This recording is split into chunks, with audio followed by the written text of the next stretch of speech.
Buenas noches. El gobierno y el ELN firmaron un documento en donde se comprometen a dialogar sobre un acuerdo de paz.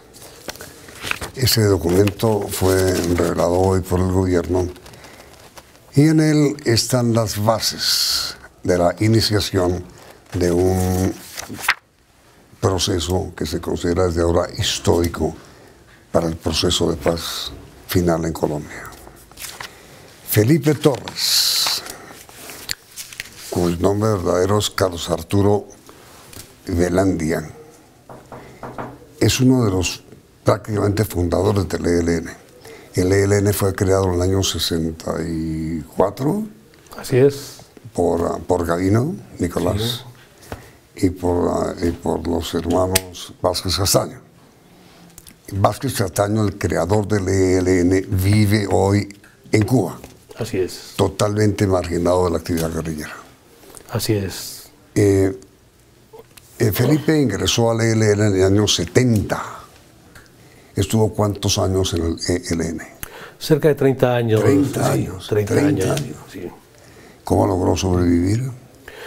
Bueno, se sobrevive en medio de los riesgos que significa participar en una organización insurgente, clandestina, y en su primer comienzo, que fui militante urbano, y posteriormente en la guerrilla. A ver, Felipe, ¿por qué ingresó usted al ELN? Era la lucha, era como se entendía la lucha concreta, la lucha real, la lucha verdadera en aquellos tiempos. En aquellos tiempos vivíamos tiempos de revolución, sobre todo porque estaban cerrados todos los espacios al debate, a la discusión y sobre todo a la inclusión. La izquierda había sido marginada de todos los procesos de participación en política. Estaba instaurado plenamente el Frente Nacional, dos partidos que se repartían por turnos el poder, y no había la posibilidad del disenso, Yamid. Esto motivó a muchos activistas políticos de izquierda que al calor de la Revolución Cubana vieron en aquellos momentos como también una oportunidad. Si pudieron los cubanos hacer su revolución, aquí también podremos hacer la nuestra. Ese era el planteamiento. ¿Usted es hijo de un maestro que murió? Sí, mi padre fue maestro. Primero fue militar de carrera. ¿Militar? Sí, fue militar. Mi familia es una saga de militares, sí, hasta la guerra de independencia. No puedo creerlo. Sí. A través de mi familia puedo conocer la historia y no ha habido una sola generación en mi familia paterna que haya conocido la paz. ¿Y qué rango ocurrió su padre? Sí. ¿Ocupó? No, él se vinculó siendo muy niño, incluso pues a la edad de 14 años, y lo llevaron a la guerra con el Perú en el año 30. Pero como soldado. ¿Sí? Como soldado. Sí. Posteriormente hizo su curso como suboficial y luego, después, cuando el golpe militar fue llamado a filas, el golpe militar de Rojas Pinilla, y allí ascendió a teniente. ¿Y murió no Sí. en combate? No. Él después termina su servicio, se retira y se hace profesor. ¿Sí? Mire, ¿y por qué siendo toda su familia, habiendo estado dentro de las fuerzas militares, por qué usted rompió la tradición? No siempre estuvo toda mi familia en las fuerzas militares, pudiéramos decir oficiales. Ajá. Estuvo también en las guerras civiles. ¿Ves? Ahí hubo generales en mi familia, pero generales alzados, Pero diga, sí, en provincias. ¿Y por qué abandonó usted el camino de las Fuerzas Armadas? Digo? Yo creo que no había una alternativa distinta, la verdad, y en el seno de mi familia, una familia muy numerosa, había un debate abierto. Allí, pues, pudiéramos decir, mi padre nunca nos encasilló a que él sí era un hombre muy estricto, pero no nos forzó a que tenemos que pensar como él. Era un hombre de ideas liberales, Sí, por decirlo. Supuesto. Sí, que se enorgullecía de haber votado solamente en 2 ocasiones en su vida. Votó por el mono Olaya, ¿sí? El presidente Olaya Herrera, que le decían el mono, y votó por su compañero de estudio Virgilio Barco Vargas, ¿sí? Que ellos fueron compañeros de escuela en Cúcuta. ¿Y usted tiene, o tenía, no sé, 11 hermanos? No, fuimos 14 hermanos. 14. Sí, menos uno que fue secuestrado y desaparecido. ¿Y viven 13? Sí, 13 vivos. Sí. ¿Y todos militan en el ELN? No, ninguno. A excepción de mi persona que hizo militancia en el ELN. Los demás, ninguno participa Ninguno. en política. Ninguno con una participación activa ni en partidos, ni en movimientos. Obviamente allí hay de todo. ¿Sí? Son familias numerosas, pues hay unos más de izquierda, otros más de centro, otros más de derecha, pero... Usted estuvo detenido, fue condenado a 10 años, ¿no? De cárcel. No, a 20 años, 20, Darío. pero cumplió menos. Estuve 10 años completos en prisión. ¿Se arrepiente de haber estado en el ELN? No, para nada, Yamil. Yo creo que eso es parte de mi vida. ¿Cómo voy a renegar de mi vida si lo hizo con mucha convicción? Yo fui a la guerra con mucha convicción y salí también de la guerra y vengo de la guerra con mucha convicción.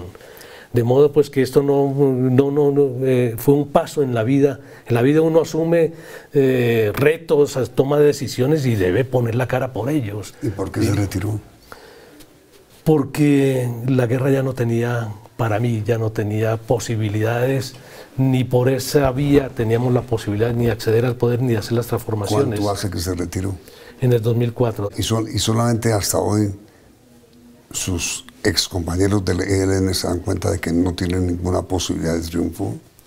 No, normalmente estas ideas se maduran, eso es producto de discusiones internas muy fuertes. En aquella época dábamos estas discusiones, obviamente, con mucho tacto, porque no era una discusión abierta que trascendiera a lo público, pero en la intimidad del ELN empezábamos a comentar entre dirigentes, ¿qué hacemos? Por aquí no llegamos a ningún Pereira, como se dice coloquialmente. Cada vez la guerra más deslegitimada, cada vez la guerra por unos caminos sin ningún tipo de apoyo, sin ningún tipo de legitimidad, y había que abrir, ¿sí?, las posibilidades de la solución negociada del conflicto. ¿Usted está de acuerdo, Felipe, en que el terrorismo haya sido, y es hasta hace unos días, arma de batalla del ELN? Yamil, el ELN nunca ha aceptado el terrorismo como práctica. El ELN practica unas actividades y desarrolla unas acciones las cuales considera legítimas. Pero no entiendo. Obviamente, esto es muy discutible. No aceptó el terrorismo como práctica, pero practica el terrorismo. Podría, pero no con el propósito de atemorizar o de enterrorizar. No, es con el propósito de llamar la atención o el propósito de centrar un punto pues alto en un debate, en una discusión que el país tiene que dar. Pero ¿no ha tenido el ELN durante sus años de terrorismo conciencia del daño que causan por llamar la atención que usted llama? Yo creo que sí, yo creo que estas cosas allí también se han pulsado, Yamid, y con gran preocupación. Los dirigentes, al menos en lo que yo le puedo dar testimonio durante el tiempo que estuve en la fila del ELN y como dirigente, allí nos preocupaba el impacto que pudiera tener cada uno de los actos, de las acciones de nuestra organización en aquel tiempo. Y yo creo que sí ha sido una preocupación permanente. Sin embargo, está el discurso, ¿sí?, es decir, que hace contrapesos, ¿sí? Esto es algo que es inevitable, esto es algo que es necesario, porque si no, no nos paran bolas, o si no, no avanzamos. Esta es una discusión un poco compleja. Pero obviamente usted no comparte el uso del terrorismo. No, para nada. Con el propósito de enterrorizar a la población o de generar una situación de intimidación permanente y absoluta en territorios y en sociedades, no, para nada la comparto. ¿Y el secuestro? El secuestro fue una práctica y ha sido una práctica en el ELN que el ELN está en mora de superar. Yo creo que el gobierno hace bien en plantearla al ELN. Iniciamos, pero sin secuestrados. Pero yo le agrego más, iniciamos un proceso, pero sin la posibilidad de seguir secuestrando. Yo creo que el ELN debe tomar la decisión a la mayor brevedad y en estos días y se lo he venido diciendo de manera pública y abierta desde hace días atrás, desde tiempo atrás. Hombre, prescriban la práctica del secuestro, háganlo motu propio, no esperen que el gobierno se lo imponga como condición, háganlo como un acto de reconciliación con la sociedad, háganlo como un acto soberano que toman, ¿sí? Y que los aliviana de una carga que no tiene forma de poderla contrastar en la mesa. Pero entonces, hoy se hizo público, no el acuerdo, sí, el acuerdo completamente, pues. ¿A usted qué le parece el acuerdo de paz que se acaba, el acuerdo de conversaciones de paz que se acaba de hacer entre el gobierno y el ELN? Yo creo que aquí se están haciendo las paces que es posible hacer, no la paz que se desea. El gobierno hubiera deseado otro tipo de acuerdo y el ELN hubiera deseado otro tipo de acuerdo, ¿sí? Y por eso esto hubo tanta tensión y tanta demora en el trámite de este proceso. Pero finalmente se tiene una agenda que a mi juicio es una agenda que se aproxima a la paz posible, a la paz la paz que es posible, no necesariamente a la paz que desean las partes. Y lo otro es un acuerdo bueno en el sentido en que es muy compatible con el acuerdo de la otra mesa, la mesa de La Habana.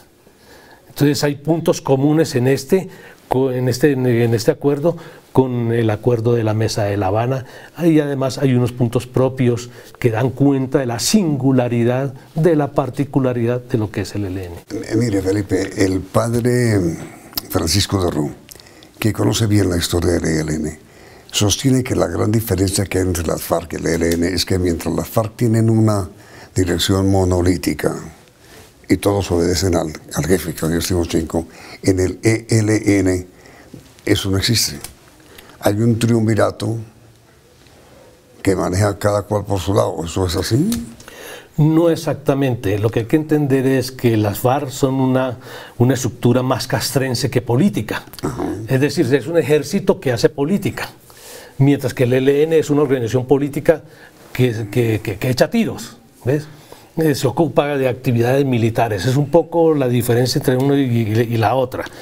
Ahora, las FARC tienen obviamente pues una estructura piramidal donde hay una relación mando-obediencia muy clara. En el ELN no existe esta relación mando-obediencia, pero existe una relación de subordinación de las estructuras mayores sobre las menores, y sí existe una jerarquía, pero existe mucho diálogo y mucho debate. Nicolás Rodríguez Gavino fue uno de los fundadores del ELN. ¿Eso le da una mayor ascendencia sobre los militantes del ELN hoy o no? Sí, sí. Sobre inclusive Antonio García. Por supuesto. Y en esto no cabe la menor discusión. El gran jefe es Nicolás. Sí, de la misma manera como el gran jefe en la FARC era el camarada Marulanda. ¿Por qué en una reunión de personas vinculadas con las negociaciones de paz con las FARC se dijo esto? Que las FARC necesitan el acuerdo de paz con el ELN. ¿Por qué? Yo creo, mire, el ELN está en territorios donde también están las FARC.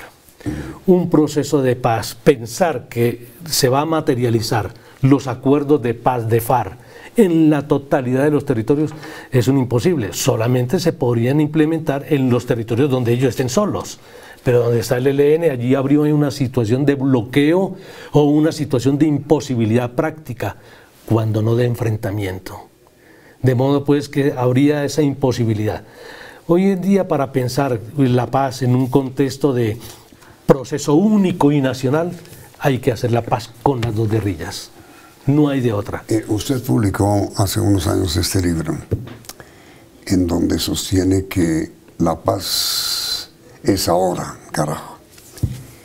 ¿Por qué sostiene esta tesis?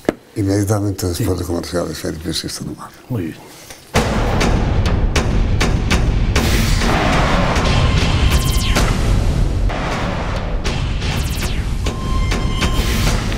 La paz es ahora. ¿Por qué sostiene eso? Porque es, creo yo, la última oportunidad, y porque es la oportunidad más redonda, más completa Nunca un proceso de paz, ni en Colombia, ni en América Latina, y muy poquitos en el mundo han tenido el arropamiento por parte del mundo entero. El proceso de paz en Colombia, hoy por hoy, está en la agenda del mundo mundial. Está en el escritorio, los papeles, están en el escritorio de los principales líderes del mundo. Ahora, Felipe, el acuerdo divulgado hoy, que se firmó entre el gobierno y el ELN, dice en sus partes más importantes lo siguiente. Se busca el fin del conflicto armado en Colombia. El objetivo de este punto es ponerle fin al conflicto armado para erradicar la violencia en la política y propiciar el tránsito del ELN a la política legal. ¿Qué es?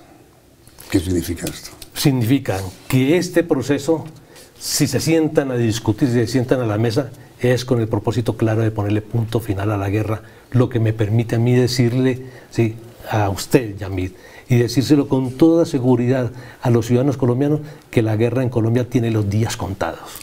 Se abordarán en las conversaciones los siguientes puntos. Primero, definición de la futura situación jurídica del ELN y de sus integrantes.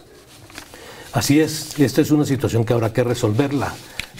Para eso, bueno, muy seguramente echarán mano, ¿sí?, de esta herramienta que produjo La Habana, una jurisdicción especial para la paz, que hoy en día el país conoce y que también podría ser incorporada. Se fijarán condiciones y garantías de seguridad para el ELN, ¿cómo qué? Sí, fundamentalmente garantías para hacer el tránsito de la guerra a la política. Para sí, que no los maten, pues. Además, para la preservación de la vida, pero también para la acción política, ¿no? Condiciones y garantías para el ejercicio futuro de la política por parte del ELN. Muy seguramente se contará también con algunas favorabilidades políticas para la acción. Sí, en política, sobre todo de organizaciones que no tienen ese músculo de la participación política en democracia. Y aquí está uno de los puntos que va a ser el de mayor polémica: la privación de la libertad de los miembros del ELN, los procesados o los condenados. Esto tendrá que examinarse, se refiere a los actuales, sí, claro, pero también se refiere a la situación de los que están y de los procesos en curso, incluidos los últimos que acaban de ser imputados o el llamado a procesos pues, que ha anunciado la Fiscalía, ¿no?